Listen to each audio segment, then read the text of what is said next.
É com muita satisfação que a Unimed Vale dos Sinos faz a entrega deste presente especial a você. É o novo Hospital Unimed, referência em tecnologia, inovação e humanização. Uma estrutura toda conectada, com corpo clínico de alta qualidade, trazendo excelência ao atendimento hospitalar. Unimed Vale dos Sinos. Cuidar de você. Esse é o plano.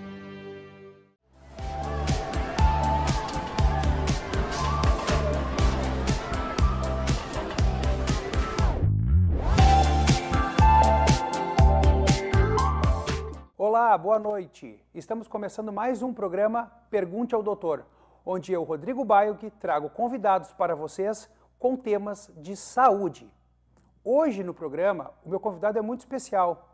O nome dele é Thiago Serafim. Ele é médico, formado pela UBRA, ele é sócio de uma empresa de emergências médicas e ele também é gestor de unidades próprias de um plano de saúde. Hoje o meu convidado, o Thiago, boa noite, Thiago. Boa noite, tudo Rodrigo. bem? Tudo bem. Ele vai trazer um tema que é muito importante para a nossa sociedade atual, que é o tema do autismo. E ele, como médico e pai de criança autista, pode nos trazer uma experiência muito grande, porque ele tem o sentimento de pai e ele tem a expertise e o estudo do médico para poder trazer informações que interessem a vocês, nossos telespectadores. Boa noite, então, Thiago. Vamos começar com esse assunto bem, como eu posso dizer, amplo e restrito de conhecimento pela população também. É verdade. Então, sim, Rodrigo, primeiramente, obrigado pelo convite, né? Eu acho um tema muito importante, um tema que está bastante em pauta, né? E primeiro eu quero dizer aos telespectadores que eu não sou nenhuma autoridade em autismo. Eu sou um pai de autista, né, um pai atípico que a gente fala e que tem o conhecimento científico por ser médico. Então acho que eu consigo trazer algumas angústias, algumas coisas que assolam as famílias e tentar falar de autismo de um jeito mais leigo, que fique mais entendível para todo mundo, né? Pessoal, para vocês entenderem, a nossa relação é de se conhecer desde a época da faculdade. O Thiago formou um pouquinho depois que eu, não porque rodou, porque ele entrou na faculdade um pouquinho depois que eu. É assim, gente. A relação com o autismo com o Thiago começou com o menino dele, em que ele me trouxe o menino por prováveis alterações auditivas e achava que alguma coisa não ia bem. Como todo pai, a ansiedade pega, porque o pai quer respostas, o pai quer saber logo o que está acontecendo de errado com aquele filho, porque quando compara com outra criança, não que seja doente, porque não é doença, tu vê que alguma coisa não está girando como as outras, como a grande maioria.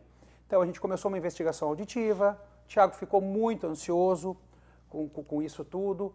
Daí, logo depois disso, de ter ficado ansioso, ele seguiu com uma outra colega, que também foi a mesma investigação, e aonde ele estudando junto, ele viu que ele tinha que ir para um neuro também, para ver por que aquele atraso de desenvolvimento estava assim tão marcante na vida presente do filho dele. Então, daí que o Thiago começou a estudar mais e começou a entender e a aceitar as alterações do desenvolvimento, ou o atraso global do desenvolvimento, que é a primeira coisa que a gente achou. Verdade. Então, Thiago, começa explicando para o pessoal o que é autismo. Pois é, autismo é uma coisa, as pessoas não conseguem entender bem, né? Mas o autismo, ele é um transtorno do neurodesenvolvimento, tá? É um transtorno. Autismo não é doença. As pessoas acham que autismo é doença, mas não é considerado doença. É um transtorno, então, do neurodesenvolvimento, onde a criança necessariamente tem que ter prejuízo da interação social, da comunicação, da fala, que é um dos principais, e motor algumas vezes, né? Então é um transtorno do desenvolvimento neuropsicomotor que causa transtornos direto ao paciente, né? Muito comum, né? Necessariamente tem que ser da fala e das interações sociais, né? As pessoas têm um pensamento que acaba sendo muito errôneo, que levam o autismo como uma doença. E a criança autista, ela não é doente.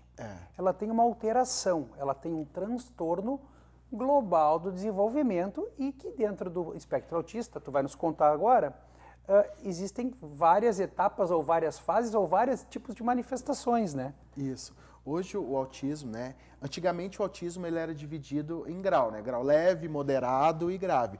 Hoje em dia mudou isso, tá? Hoje a classificação correta de autismo, tá? É por nível de suporte, né? Nível 1 de suporte, leve, né? Nível 2 e o nível 3, né? A gente tem aquela ideia, isso é muito culpa também da televisão, dos filmes, aquela ideia romantizada que o autismo é aquela criança, aquela pessoa superdotada, né, que sabe muito. Não, altas habilidades pode estar associada ao autismo, mas não é uma característica exclusiva, né? Mas assim, cabe lembrar que o autismo, desde o leve, nível de suporte 1 até o 3, porque é um espectro, né, Rodrigo? A gente vai ter paciente com sinais muito pequenos, sutis, que pode passar até imperceptível para pessoas leigas, até aquela coisa mais estigmatizada da TV, que a gente vê aquele paciente que quando a gente pensa em autismo vem uma imagem, né, uma caricatura, que não é aquilo, né? Hoje não existe um autista igual ao outro. Cada autista é diferente. As pessoas são diferentes. Exatamente. As pessoas são diferentes. O que eu costumo dizer? Que autista ele tem um funcionamento cerebral diferente. É como se fosse assim, por exemplo, você tem um celular iPhone, eu tenho um celular Samsung. Os sistemas operacionais são diferentes. Mas eles fazem a mesma coisa, entendeu? Se eu falar assim, abre teu WhatsApp aí, tu vai por um caminho pelo iPhone, eu vou pelo caminho pelo Samsung e a gente Android. Vai chegar no mesmo lugar. Então, assim, o autista ele precisa desse suporte para ele poder fazer as coisas que normalmente ele tem dificuldade. Né? Então, por isso aí a importância de um diagnóstico muito cedo, né? Porque a gente sabe que no autismo existe uma coisa que chama janelas de oportunidades, né? E o diagnóstico, quanto mais cedo e quanto melhor mais cedo fazendo uma intervenção adequada, essa criança, esse indivíduo, esse adolescente, ele consegue desenvolver muito bem e minimizar esses transtornos que podem que trazem dificuldade para a vida dele, né? Dentro dos transtornos leves, a gente pode lembrar o Asperger, né, que é um nome usado de um diagnóstico para tais onde as pessoas têm altas habilidades, certo? Talvez seria o grau leve, né? Isso. Hoje o Asperger está dentro do grau 1, né? O Asperger hoje também é dupla habilidade, altas habilidades, né? Que esse é o que a gente mais vê em filme, né? Sim. Que é aquela vez que não é o mais comum. Né? E cabe lembrar, a gente tem a ideia que o autismo leve é leve, mas não é leve. É leve para quem é de fora, para a família que dedica muito tempo de terapia, para a mãe que abre mão, né? Hoje a gente sabe, Rodrigo, tem estatísticas bem fundamentadas dizendo que a cada 5 casais com filho autista, um se separa. A gente sabe que a incidência de mães de pacientes autistas, a incidência de depressão de mães de autistas é muito maior que da sociedade comum. O índice de suicídio de autistas e de mães de autistas também é maior. Então, se o autismo é leve, não é leve. É um diagnóstico do nome do transtorno, mas tudo que engloba o problema do autismo, sabe-se que os pais entram num processo de ansiedade e depressão pela alta demanda de atenção que essas crianças ou depois adultos precisam, porque geralmente é para a vida toda. Né? Os casais entre si, como estão demasiado de serviço e tensão com aquela criança, acabam brigando realmente. E, bom, a separação é uma consequência e fatalmente, certo, claro, casos muito raros, suicídios. Né? Eu vejo, quando eu tive o diagnóstico, tá, eu comecei a perceber os sinais do meu filho muito cedo. Então, isso é bom falar assim, ó, vamos fazer a pergunta. Como chegou-se ao diagnóstico de autismo do teu filho? Tudo começou com a percepção que a gente achava que ele era surdo, né? Foi aí que eu te procurei e falei, cara, eu acho que meu filho é surdo. A gente chama ele e ele não olha. Então, sim, deve ser algum problema de surdez, porque tu nunca pensa em autismo, né? Entendeu? Até então não é uma coisa do nosso dia a dia. Tu sabe que na nossa formação de médico a gente abordou muito pouco isso na faculdade, né? Então não é do nosso dia a dia. Então a primeira coisa foi o quê? Surdez. Eu acho que é surdo. Ou tem um déficit auditivo, não. Aí passou contigo, tu investigou, passou com os colegas e a gente descartou essa questão, né? Segurando sobre a investigação auditiva, é muito importante não para as crianças que estão investigando o autismo, para todas as crianças, isso eu posso falar com propriedade, como otorrinolaringologista. O diagnóstico da audição e a investigação deve ser o mais precoce possível. Crianças, quando nascem, já são submetidas ao teste da orelhinha. É muito importante dar seguimento para aquelas que não apresentaram sinais positivos no teste da orelhinha e assim sucessivamente. Voltando então para o Tiago, isso foi a brecha que eu peguei, porque é muito importante lembrar do diagnóstico de audição para a comunidade, para a população como um todo. Isso. E o autista, geralmente, ele parece que não ouve, ele não responde as coisas. Não chama. Era o que tu ficava bravo. Isso, era que eu ficava bravo. Eu chamava, não olhava, assim, parecia que tu nem existia. Chamava, não olhava. E daí a gente, em paralelo, outras coisas começaram a me chamar a atenção, que é o quê? A falta do contato visual. Isso é muito importante. Isso é um sinal muito comum do autista, que ele não te olha nos olhos. Ele, em alguns casos, tá? No caso do meu filho, ele buscava o olhar, mas não sustentava o olhar. Então isso é muito importante.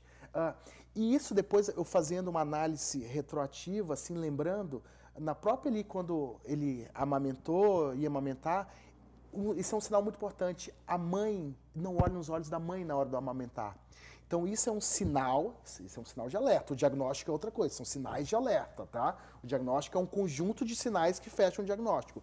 Agora, esse sinal de não olhar dos olhos é um sinal que é muito importante, entendeu? Tem que procurar ajuda. Concordo. Então, assim, se a mãe está amamentando e vê que o filho não está olhando nos olhos, está olhando para o brinco, está olhando para o queixo, está olhando para o cabelo, está olhando para outra coisa, vamos ficar mais atento, né? Então isso também me chamou a atenção e também ele era muito hiperativo, entendeu? Ele não parava, não sossegava, pulava, né? Então isso também me chamou a atenção. E foi quando me caiu uma ficha, falei assim, será que meu filho é autista? Aí veio aquele pavor, né? Que é a quebra do filho ideal, né? Eu acho que tu chegou até a me ligar naquela época. Ah, eu estava desesperado, eu liguei para todo mundo. Né? Quando eu comecei a ver que realmente tinham sinais muito visíveis, né? Aí aquilo começou a me dar um desespero, né? Eu, como todo pai, né? Vai até minha dica aqui, se você, pai, mãe, está passando por um diagnóstico de autismo, está investigando, tu acha que o mundo vai acabar, que tu tá numa coisa que não tem solução, mas vai melhorar. Entendeu? Eu sei que é muito difícil, as pessoas ficam muito deprimidas. Rodrigo, eu lembro assim que eu chorava, assim, que meu rosto doía. De tanto que eu chorava. A psicoterapia é muito importante para os pais nesse momento, para aprender a deglutir essa nova fase da vida. Entendeu? Por quê? Porque assim, tu fica com aquele medo assim, será que meu filho vai independente? O que isso vai ser pro meu filho futuramente, né? Então, por isso a importância das janelas de oportunidade para poder fazer as terapias, que aí evolui bem, entendeu? O filho consegue, o paciente consegue aproveitar os tratamentos, as terapias e consegue minimizar esses danos. Hoje meu filho é um falador, né? Sim. Hoje ele é um falador. Bastante, ele né? fala bastante. Hoje meu filho interage super bem. Por quê? Porque as terapias são levadas a sério, né? Então eles conseguem desenvolver muito, né? Então, Tiago, para ver como o assunto rende, vamos fazer o nosso break para o nosso apoiador master agora e na sequência seguimos falando sobre onde e como começar as terapias. Ótimo. Combinado?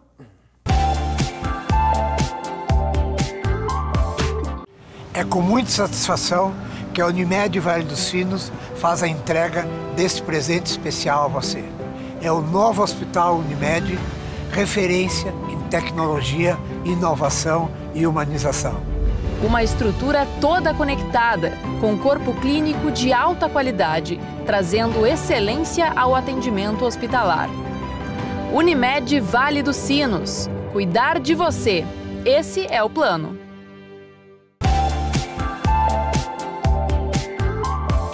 Então, Tiago, voltando agora do nosso colaborador aí, vamos falar sobre as terapias, que é muito importante para as pessoas no diagnóstico precoce, saber os problemas e onde atuar. O Tiago vai contar um pouco da experiência dele, mas sabe-se que na criança com espectro autista, a gente tem um envolvimento muito grande de profissionais. É o pediatra, é o otorrino, é o neuropediatra, é o fonoaudiólogo, é o terapeuta ocupacional, o psicomotor, não sei como é que se chama, motricidade, e é uma série de coisas que, dependendo do diagnóstico, a natação, o convívio com animais, com cavalo, é uma coisa assim, cada um vai melhor no seu jeito, porque cada pessoa é de um jeito. Mas eu gostaria que o Thiago falasse da experiência dele, com o filho dele, e para abrir a cabeça das pessoas que têm familiares, para que se possa trabalhar melhor isso, para que essas crianças, esses adultos vivam melhor. Bora, Thiago. Aproveitando teu gancho aí, tu falou de pediatra, é importante deixar uma mentira que ainda é repetido muito nos consultórios de pediatria, que é aquela famosa frase assim, toda criança tem seu tempo. Isso acontecia comigo. Eu sou médico, né? E eu falava com meus amigos, cara, meu filho não está falando ainda, meu filho... Não, toda criança tem seu tempo. Às vezes é mais preguiçoso para falar, mas ele começou a andar muito cedo. Então não. Toda criança tem seu tempo dentro do tempo esperado. Tantas palavras, com tantos meses, claro, com tantos anos. Entendeu? Xixi, cocô, depois de 3 anos tem que ir no banheiro. Essas coisas têm um tempo certo. Isso. Se todas as crianças estão no nível intelectual, motor e atuam, tem uma coisa diferente. Tá? Pode ser só uma simples falta de estímulo? Pode ser, mas tem alguma coisa que precisa de intervenção. Então, primeira coisa, compare teu filho com os outros. Parece estranha essa frase, mas tu tem que comparar, né? Principalmente esses menorzinhos, 2 anos, 3 anos. Se seu filho não estiver falando com 2 anos, se seu filho não estiver apontando, se seu filho não estiver olhando dos olhos, entendeu? Então, isso é um sinal. Então, tu tem que olhar. Não existe essa de cada criança ter o seu tempo. Cada criança tem o seu tempo dentro do tempo esperado, né? Então, os marcos do desenvolvimento que são estabelecidos dentro da pediatria. Claro. Tem isso. Tem isso. Tem isso. Se tu jogar no Google ali, marcos de desenvolvimento, tu vai ver que até 6 meses tem que fazer isso, até 3 meses isso, até 2 anos. Isso é muito simples de achar no Google. E fonoaudiólogos também, as frases, as palavras formadas, tá lá, no Google acha. Tá lá. Se teu filho tá fugindo desse parâmetro, precisa de uma atenção especial, né? Então, assim, como é que é, meu filho? Como a gente disse, o autismo é um espectro, né? Tem desde sintomas muito leves, desde sintomas pesados. O meu filho, especificamente, ele tem dificuldade na fala, dificuldade na atenção, ele tem um hiperfoco, até hoje ele tem um hiperfoco, ele adora dinossauro, o hiperfoco dele é dinossauro, tudo é dinossauro, dinossauro, dinossauro. E teve alguma coisa motor, mas muito singela, né? A dificuldade mesmo do meu filho foi fala e interação, né? Então, basicamente, hoje a gente sabe que o tratamento tá indo, né? Que as intervenções de autismo baseiam-se muito em intensidade e em frequência, tá? Então, assim, hoje um autista aí tem terapia várias vezes na semana, né? Com esses profissionais, né? Fono, TO e psicólogo, né? São os que estão mais ali, né? Aí se teu filho tem alguma dificuldade motora, aí entra o psicomotricista, né? Aí musicoterapia, meu filho também fez musicoterapia, que eu acho que ajudou demais no desenvolvimento da fala e da interação também. Então, assim, não existe uma receita de bolo, entendeu? Claro, porque cada um é um. E cada um é um. Então, por isso precisa de uma avaliação para ver onde que é o foco que precisa ser trabalhado naquele momento, né? Mas lembrando, isso que eu falo, Rodrigo, que a gente é muito comum os pais me procurarem para pedir uma opinião. Ah, mas eu estou levando meu filho 4 vezes na terapia. Tá, mas levar na terapia não é tratamento. A terapia ele vai ficar lá 1, 2 horas, 3 horas por dia. E as outras 23 horas do dia? E as outras 20 horas do dia? Esse filho vai estar em casa ou na escolinha. Então é muito importante a família ser educada, né, para saber como contribuir para esse paciente ficar em terapia 24 horas por dia. Senão tu tá só repassando o teu problema, que o problema é da tua família. Claro. E tu passa essa responsabilidade para, entre aspas, os terapeutas. Exatamente. A família tem que aceitar isso primeiro. Isso. É muito comum antes de começar as terapias. É muito comum acontecer, eu levo meu filho na terapia todos os dias e não vejo melhora. Mas tem que trabalhar em casa? Exatamente, entendeu? A intervenção não é levar o filho, é levar e reproduzir o que o psicólogo te ajuda, porque eles dão dicas, né? E outra, hoje na internet... Como abordar em casa, né? Claro. E hoje na internet tu consegue cursos, e-books de graça, que tu aprende a aplicar a terapia ABA em casa, né? Que é um dos pilares do tratamento, né? Então, a participação da família é muito importante mesmo. Diria fundamental. Claro, porque é o que nós falamos.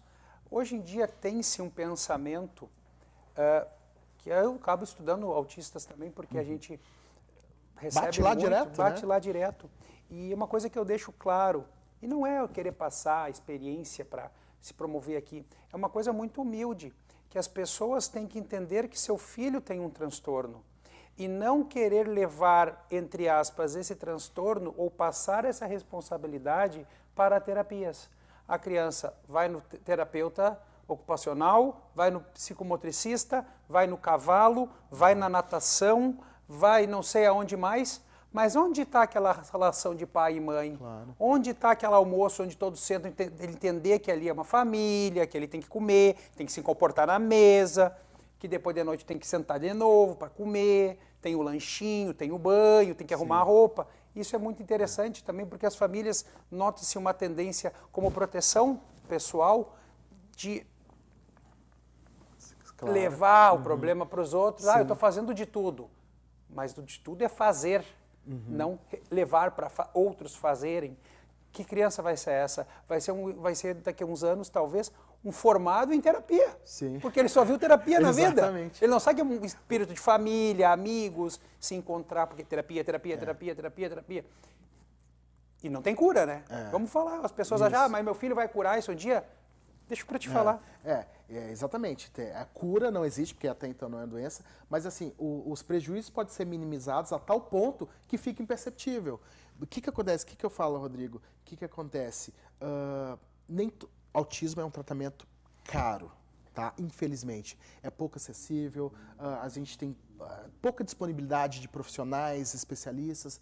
Então, assim, e a gente sabe que o país, né, as pessoas, é um país onde o SUS é difícil a gente conseguir as coisas, então muitos pais necessitam da PAI, acabam levando na PAI, que a PAI acolhe muito, né, porque o autista ele é considerado um PCD, né, então a PAI também consegue acolher. Aí a PAI, claro, tem lá terapia 2, 3 vezes por semana que eles conseguem, mas aí que eu digo, muitos ficam tristes, eu não consigo pagar uma terapia com cavalo, uma terapia coisa, mas o que eu quero tirar esse peso dos pais?